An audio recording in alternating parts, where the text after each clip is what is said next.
अंत में अब वह समय आ गया था कि इस्राएली लोग प्रतिज्ञा के देश कनान में प्रवेश करें। उस देश में यरीहो नाम का एक नगर था। उसकी सुरक्षा के लिए उसके चारों ओर मजबूत दीवारें थी। यहोशू ने उस नगर में 2 भेदियों को भेजा। उस नगर में राहाब नाम की एक वेश्या रहती थी। उसने इन भेदियों को छिपाया और फिर बाद में उसने उनको नगर से बचकर निकलने में सहायता की। उसने ऐसा इसलिए किया क्योंकि वह परमेश्वर में विश्वास करती थी। इस समय इस्राएली लोग यरीहो को नाश करेंगे, तब उन्होंने राहब और उसके परिवार की रक्षा करने की प्रतिज्ञा की थी।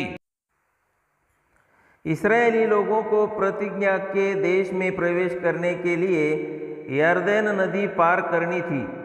परमेश्वर ने यहोशू से कहा, याजकों को पहले जाने दे।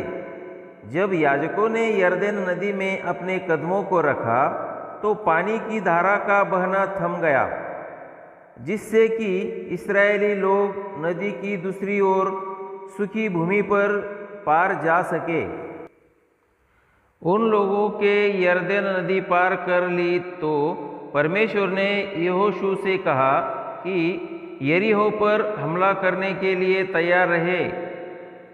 यद्यपि वह बहुत दृढ़ नगर था, परमेश्वर ने उन लोगों से कहा कि उनके याजकों और सैनिकों को 6 दिनों तक उस नगर के चारों ओर चक्कर लगाना है।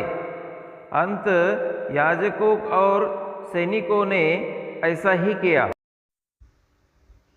तब 7वें दिन इस्राएलियों ने उस नगर के चारों ओर 7 बार और चक्कर लगाए।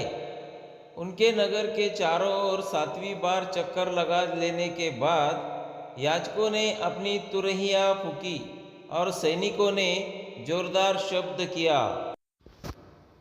तब यरीहो के चारों ओर की दीवारें गिर गई, जैसी परमेश्वर ने आज्ञा दी थी।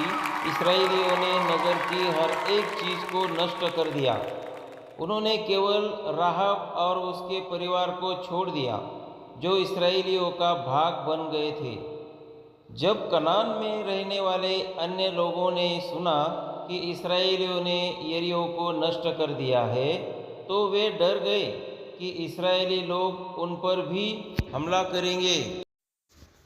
परमेश्वर ने इस्राएलियों को आज्ञा दी थी कि कनान में रहने वाली किसी भी जाति के साथ शांति संधि नहीं करनी है, परंतु गिबोनियों नामक एक कनानी जाति ने यहोशू से झूठ बोला कि वे कनान से दूर एक स्थान के रहने वाली है। उन्होंने यहोशू से उनके साथ शांति संधि करने का अनुरोध किया।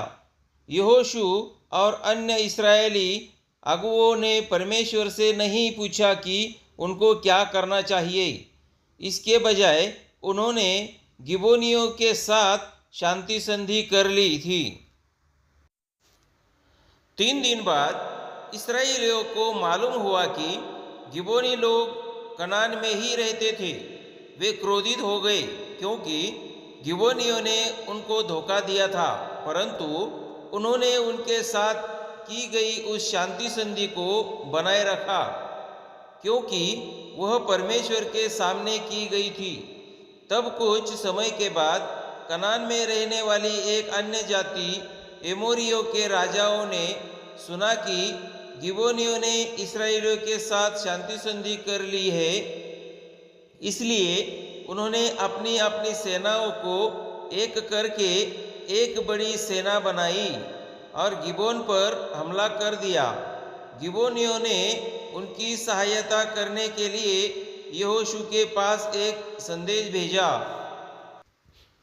अंत में यहोशू ने इस्राएलियों की सेना को इकट्ठा किया और गिबोनियों के पास पहुंचने के लिए वे पूरी रात चले।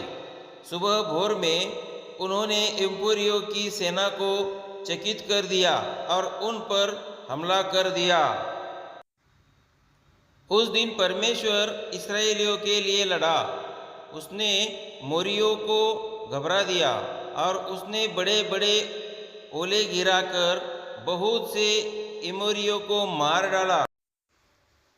परमेश्वर ने सूर्य को भी आकाश में एक स्थान पर थमा दिया ताकि इस्राएलियों को पर्याप्त समय मिल जाए कि एमोरियों को पूरी तरह से हरा दे।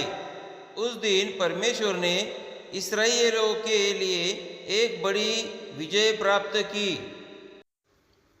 जब परमेश्वर ने उन सेनाओं को हराने के बाद बहुत से कनानी जाति के लोग इस्राएल पर हमला करने के लिए इकट्ठा हुए। यहोशू और इस्राएलियों ने हमला करके उनका सर्वनाश कर दिया।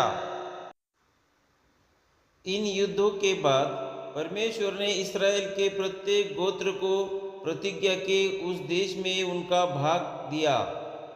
तब परमेश्वर ने इस्राएल को उसकी सभी सीमाओं पर शांति प्रदान की। जब यहोशू बूढ़ा हो गया तो उसने इस्राएल के सभी लोगों को एक साथ बुलाया। तब यहोशू ने उन लोगों को स्मरण कराया कि उन्होंने उस वाचा का पालन करने की प्रतिज्ञा की थी जो परमेश्वर ने उनके साथ सिनाई पर्वत पर बांधी थी।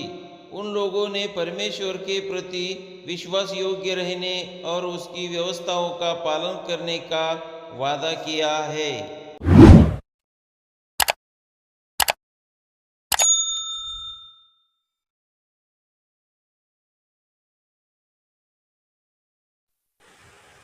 पंद्रहवीं कहानी समाप्त।